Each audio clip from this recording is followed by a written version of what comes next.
Histology Abroad, NSH has chats with members from around the world, in countries right next door and those halfway across the globe.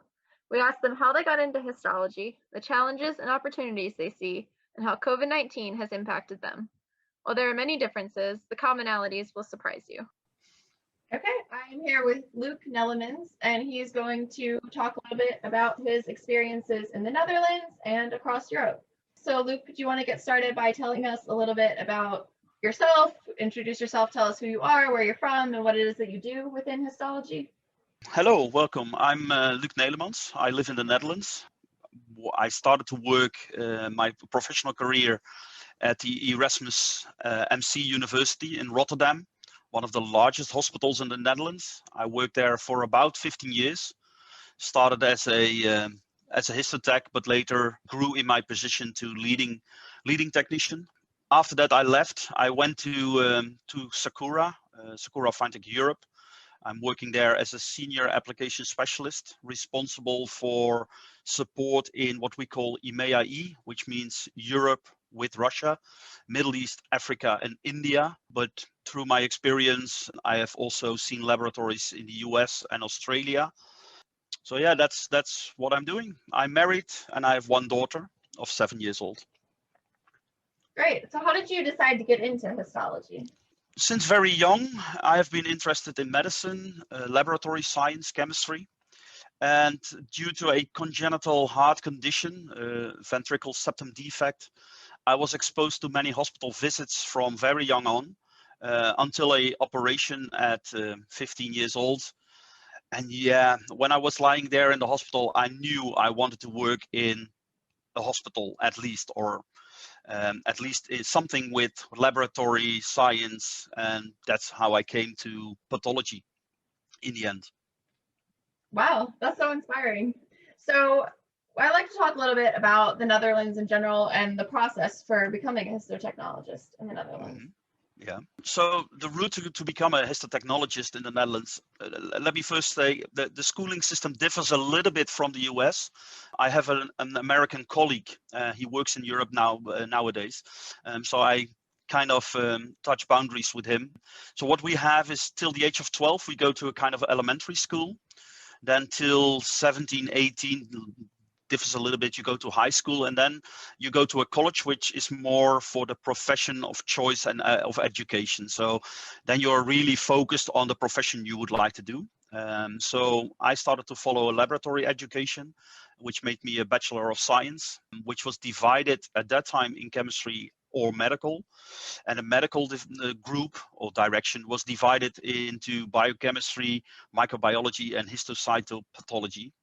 More recent, a more general biomedical science program is offered, which means it's a 4-year program, including an internship of at least 1 year. And I obviously, at my time, followed the histocytopathology route before I went to work in a hospital. I feel like that's pretty common from what I've heard with other people that I've spoken to in Europe, is that they have a general biomedical science program, and then within that you can decide to specialize. Yeah, correct. So how is certification? Are you required to be certified? What is the certifying body? In the school system in the Netherlands, it provides you with a diploma at the end, and that certifies you of being able to work in your subject of study. In my case, the full cytohistopathology as Bachelor of Science. There is no merit system, not that you need to pick up points during the year or during a couple of years like you have in the US. We are certified the moment we leave school. And then, yeah, obviously you need to work because it's all based on experience. So a lot of times they will ask you how much experience did you have, where did you work, stuff like that. Gotcha. So you have to go through a program in order to become a histologist. Like in the United States, there's a route where you can be on the job trained and get certified. Yeah, what you sometimes see now in laboratories, that they pick somebody from the street and they will teach them one task. So this person might be sometimes called a water spider or a lab assistant. So they are making sure that supplies are everywhere, but they will also during that time gain simple knowledge, maybe do a little bit of putting the racks into an instrument for staining, or making sure that a conventional processor is ended at the end of the day and cleaned up. So they get these easy tasks in the beginning, and then later they grew. But to be able to work as a histotechnologist, they still need to do a program. So there is also a offline in the night program, but that's going to take you 5 or 6 years at least. Oh, wow.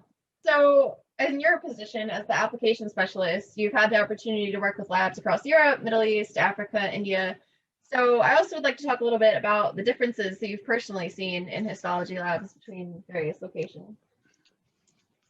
Yeah, let me first say that everywhere we are doing the same. We are getting tissue specimens in, and we are creating, in the end, slides for a pathologist. The routing to get there might be different in some areas by means of different reagents, different equipments, maybe some more hands-on jobs instead of automated systems.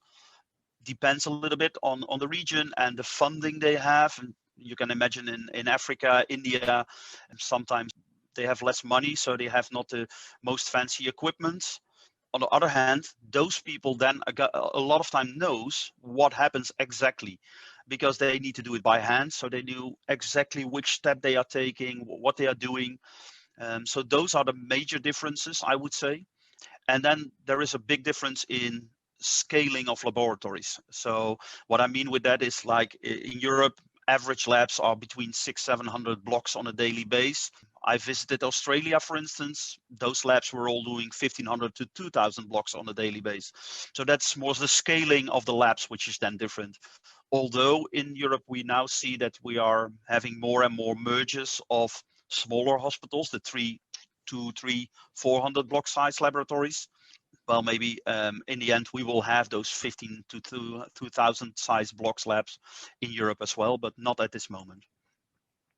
Is that an issue of efficiency that they want to merge and be able to decrease turnaround time? And yeah, sometimes it's a matter of efficiency. It also depends a little bit on the countries. Some countries in Europe, the hospitals are more government funded, so the laboratories in there are government funded, and so they are more like from the healthcare system point of view paid out. In other countries, you have more the what we call maybe commercial labs. So they offer their functionality to anyone who wants to make use of that. Those are often smaller, and yes, they are looking for increase of efficiency and effectivity and cost funding. Yeah, that's true. Gotcha. So my next question, you mentioned automation. I was going to ask you to work specifically with equipment. Are you seeing more automation across the board in laboratories you've been to? Are there differences in automation of equipment? That's a very good question you ask. I think in Europe, automation is really number one. Automation on instruments like automated embedding is almost seen as a regular equipment in laboratories nowadays. I think there are more than 200 of those instruments installed across Europe. And that's a difference what I'm at least seeing towards maybe US, Africa, India. Automation is accepted in Europe completely, and everybody is moving into that direction. So everybody really looks like, how can I automate steps within the laboratory? And it started with embedding. They are also looking like the short turnaround time programs in processing, the 1 or 2 hour programs with microwave processing. That is really accepted to decrease the turnaround time in the labs. Why would you say that Europe is more on board with automation and America has not completely adopted yet? That is something that at least I have seen, but also what you can, if I go on to like histoprofessionals pages, if you see the comments, for people in Europe, it's more common to work with the instruments. And I sometimes see questions from American colleagues, Canadian colleagues, that I go like, this is for us quite of, hey, normal, natural, and it seems like an obstacle for some people in the US, I think. And if I talk, obviously I work for Sakura, I talk with my colleagues from the US. If you look at the installed base of those instruments, I would expect it to be far larger in the US than in Europe. If you look at the amount of laboratories across the US, you would have a high potential on automating the labs, I think. Has the switch to automation changed anything about the training that histologists have to go through in Europe? Are they more now trained to be able to operate equipment and troubleshoot equipment than the actual staining procedures? The schooling systems, they offer the same education, but there is a decrease in knowledge, I would say, but maybe for another question. But yeah, people are more becoming like an operator instead of having to know the exact knowledge. So it's more putting something on an instrument maybe. On the other hand, you still need to know what is happening inside that machine.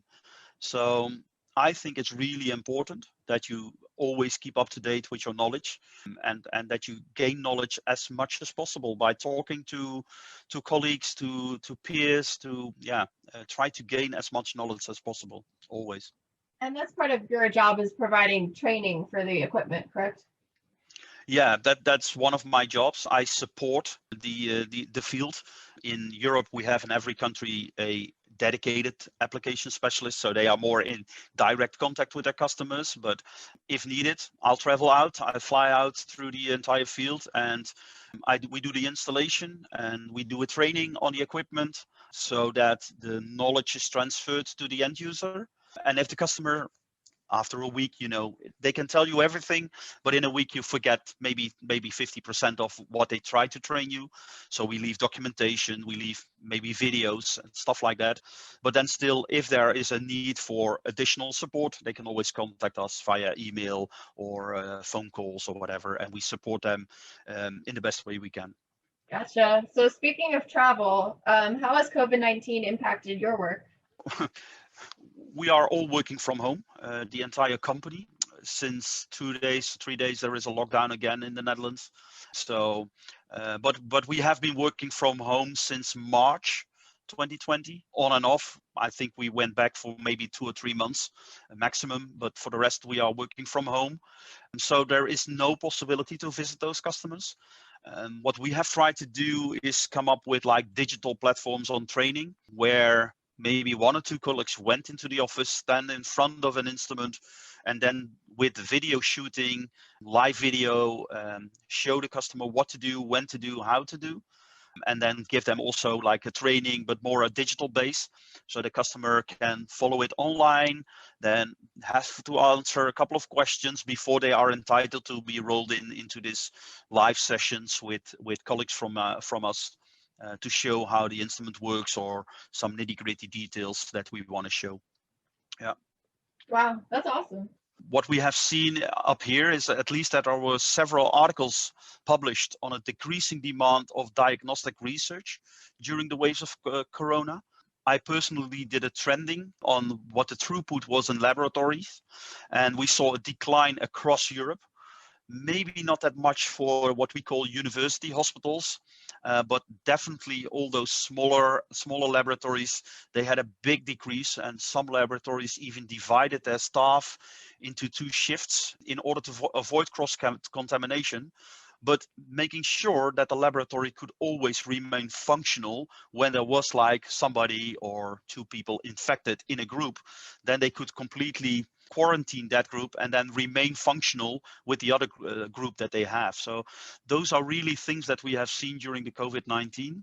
So yeah, that is really a big impact across Europe, and for sure it has been the same in the US. But yeah, that was amazing that people had to do all these kind of things. Yeah, we've had kind of similar situation. At one point, we had some people who were furloughed and they weren't doing elective surgeries, so some of the histotechs were out of work.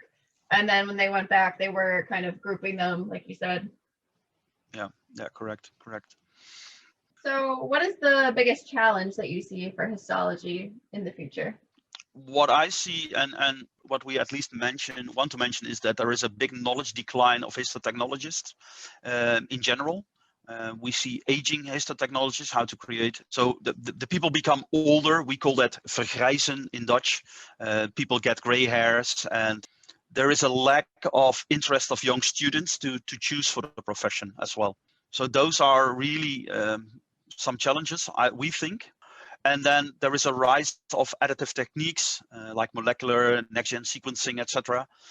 But for all these challenges, I think you need like standardized protocols. And at Sakura Fintech Europe, we stand for standardizing the protocols as much as possible. So there is a shortage of histotechnologists in Europe as well, because I know that's a huge challenge in America, just the lack of programs and the lack of up and coming histotechs to replace the ones that are retiring. Yeah, like when I went to school, there were like across the Netherlands, which is small. It's 300 kilometer in length and 250 wide, so that's nothing compared for your country. We had 15 schools. Nowadays, there are only 2 left, and on top of that, it used to be a dedicated laboratory education, but now there is connected to this one is also an IT program set up. Yeah, and you know, young people, they like computers, so they come into this education, they get a little bit of chemistry, and then they go, let me choose IT, please. So we lose a lot of people into our field, and this is going to be a challenge within the next 5 to 10 years for sure. Yeah, and then just to end on a positive note, any opportunities for histology and what's on the cutting edge right now that you're excited about? Well, at least what is interesting for us to see, all those additive techniques can be a real opportunity for the histotechs by offering, or at least that what we see in Europe is that people move to automation. So you have more kind of operators in the laboratory. And by the way, that happened like decades ago in blood analysis and microbiology labs. They were manual labs and they became fully automated. Histopathology is maybe a little bit behind it, but we are going in that direction. So that will free up the people from the lab, and I think those can be put up into like the additional techniques, next-gen sequencing, molecular techniques. Finding the cure for cancer is always something that we all want to aim for. So yeah, those are really the things that I think we are going towards. What we launched in Europe recently is what we call Smart Connect, and it's the automated connection between an Express X120 and an Autotech A120, the automated embedder. So there is no technician needed anymore. You fill up that Smart Connect and he will do the processing and embedding for you. So only once it's completely finished, then you need to take off your blocks, which we think is also the next step in automation. Wow. That's crazy. So that's all the questions that I had for you. Do you have anything additional that you'd like to add? I'm really proud that you have a big NSH, a National Society for Histotechnology. It's a large group. I really enjoy going there. My first exposure to the group was in 2010 when I was invited to speak at the NSH convention for a group of Sakura customers. And after that convention, I always remained a member, and I was able to visit the convention a couple of times. In the Netherlands, we have a kind of similar but way smaller group. It was called the VAP, the Vereniging Analysten Pathology, but it's merged together with the Dutch Union for Pathologists. So now it's one group called the NVVP, and they are providing the resources for histopathology in general. But as said, the Netherlands is very small, 70 million citizens. Reaching out to your colleagues is very common and accepted as well. So yeah, I'm really proud that you invited me for this podcast, and that the NSH is also looking for their international members. Yeah, absolutely. We work a lot with Sakura, and we're very happy to have you here.